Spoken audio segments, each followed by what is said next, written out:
A world where a single invention could change the face of healthcare forever.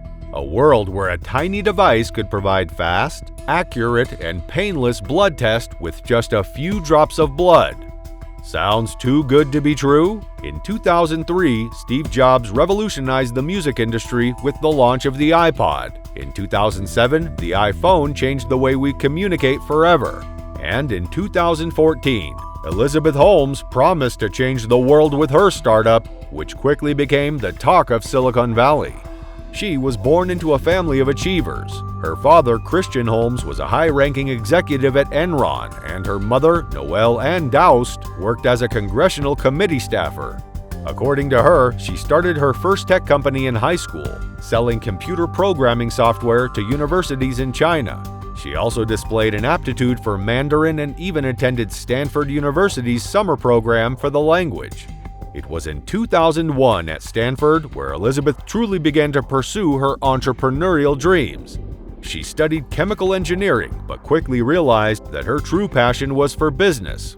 She told Fortune magazine, "At a relatively early age, I began to believe that building a business was perhaps the greatest opportunity for making an impact, because it's a tool for making a change in the world." After a summer working at the Genome Institute of Singapore, where she was involved in developing systems to detect SARS, Elizabeth was inspired to develop her own systems and technology for detecting disease.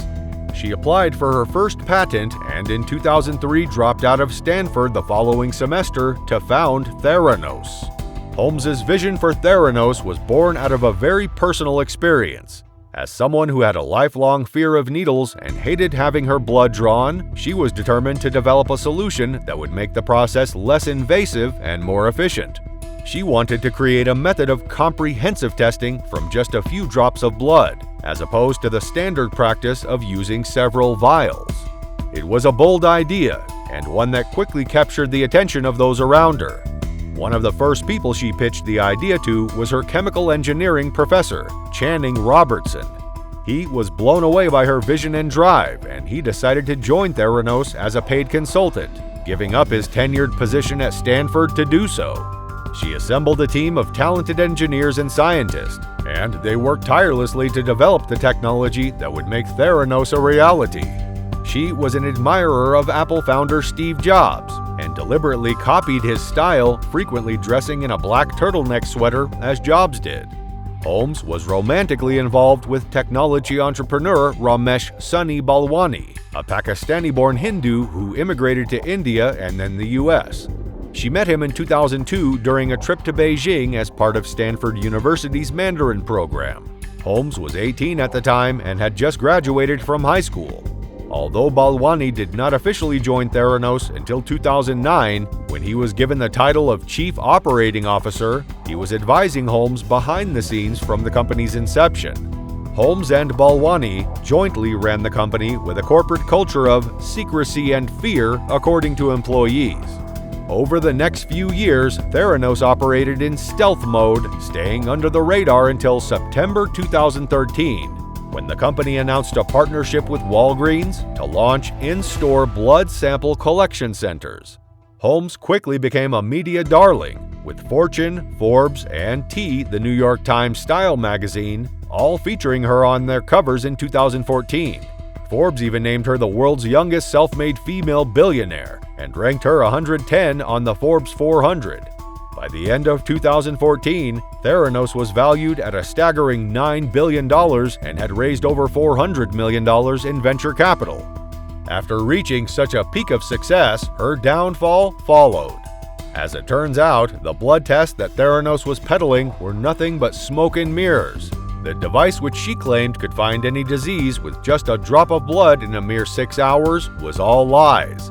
In reality, the device didn't work as promised, and the company relied on traditional blood testing equipment to carry out most of its tests, which usually took 1 week to release.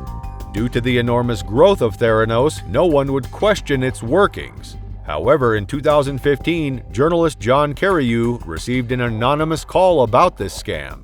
After conducting an investigation, he published a damning expose of Theranos and its practices. His article set off a chain reaction of investigations and exposés that ultimately led to the downfall of Holmes and her $9 billion startup. Holmes was charged with 9 counts of wire fraud and 2 counts of conspiracy to commit wire fraud. She could have faced up to 20 years in prison. Eventually, Holmes settled with the SEC and agreed to pay a $500,000 fine, but she did not admit or deny wrongdoing in doing so.